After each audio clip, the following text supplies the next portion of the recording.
everyone, how are you? So somebody asked me to make a video on getting clay out of the mold. Now this is something that I do all day, every day, so it literally did not occur to me to make a tutorial on this, which is my bad, so let's make one now. This is a mold that I have made myself. I make a lot of molds. Actually, I make molds every single day, but you can usually buy them too.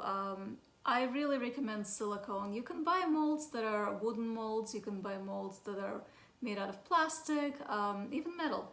So for clay, I really recommend silicone. It just works so much easier, but I've certainly seen people use like, plastic molds. Plaster molds is another thing that's popular in pottery. I don't love plaster because if a little piece of the mold gets lodged into the clay that you have pulled out, it will blow up in the kiln. So I don't take my chances with that, so I don't use those too much, but I use silicone. This is what I cast. I always use either silicone putty or liquid silicone. So that's as far as the mold goes. Your second component is what you put between your clay and the mold. I use cornstarch. Really, don't really do it without it, okay? You have to have it. I know people do it without it, but it's so much easier with it. And then your clay. Your clay should not be too liquid, okay? We're not slip casting. This is when you get things out of the mold. This is not like the plaster molds where you pour like liquid clay into. This you need a clay it's malleable. It will feel like kind of like Play-Doh. So what you need to do is you take a brush and you dust your mold generously with cornstarch. I don't use Vaseline, I don't use oil. I know a lot of people do. And then you start pressing your clay right into the mold. Now if you have a mold that has teeny tiny little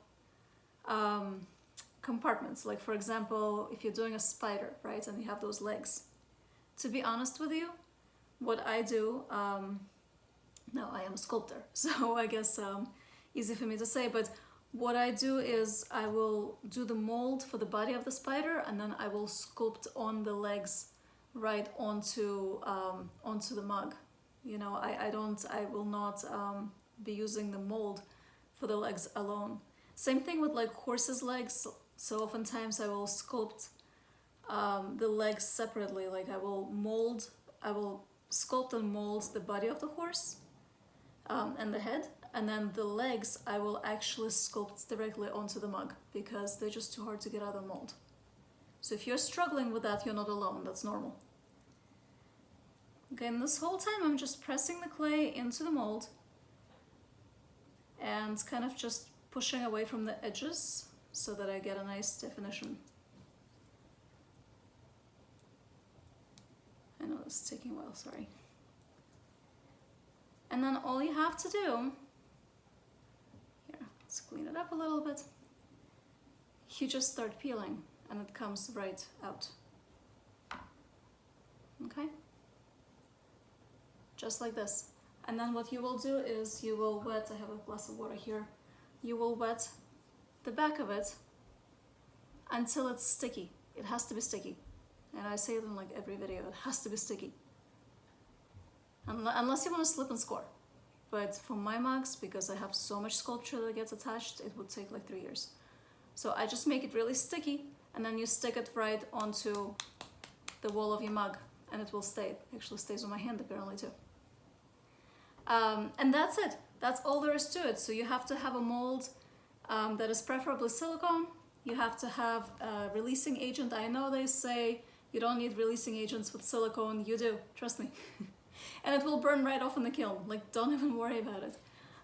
If you're underglazing before you do your first firing, all you have to do is you just take a little sponge, you dip it in a little bit of water to make it just moist. And just dab your mold and the starch will go away. If you're bisque firing and then doing underglaze, don't even bother about it. You just take your starchy, molds and you just put it right in the kiln, it will burn right off. But yeah, so you need your silicone mold, you need your releasing agent, And your clay, don't use liquid clay, okay? Use your nice like Play-Doh type of consistency clay, and it should come right out. And then for those really teeny tiny little parts, my solution has been to just sculpt them separately. You know, I'm not sure if anybody else has better tricks for that or not, but this is what I got. I hope this helps, and I'll be working on that tree branch video soon. Thank you so much. Bye bye.